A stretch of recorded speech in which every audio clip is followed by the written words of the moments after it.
My Howdy Church family, Westminster and Redeemer. Glad to be with you today, giving our devotional on this Friday evening.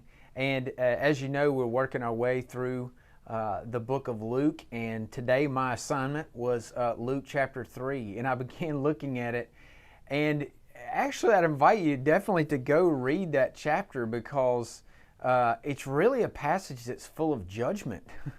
John the Baptist is the point person for Jesus, and he begins talking about what's going to happen when the king comes, when the judge of the earth comes. He uses this beautiful imagery and kind of stark imagery of like mountains will be leveled and valleys will be filled and these sorts of things. And he's talking about the justice and equity of God. And you know, when we think about judgment, we typically think of judgment kind of exclusively in future terms.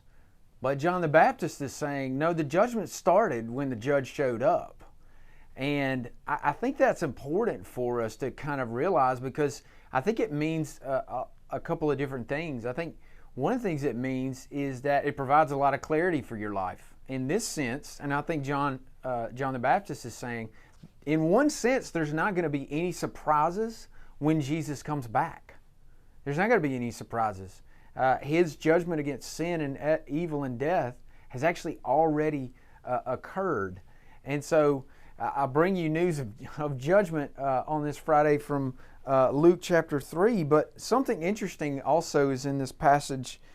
In the middle of these statements about equity and justice, Luke says that John did this. So verse 18, so with many other exhortations, he preached good news to the people. And you go, well, okay, so that's happening in the middle of all of this judgment language, right? And judgment news, that isn't that bad news? Well, yeah, it is some bad news. That sin and evil and death, it's bad news for them. But in the middle of that, John is preaching the good news of the gospel, and that is this: that in Christ, your judgment has already been taken care of. In Christ, your judgment, the judgment rendered for you, has been dealt with. That in one sense, and Jesus says this in John 5, that as you pass from death to life, you have already passed through the judgment. And so I hope you would be encouraged that this clarity of the gospel that we have here in Luke chapter 3, an encouragement to you of the good news that in Christ our judgment has been taken care of. Thank you.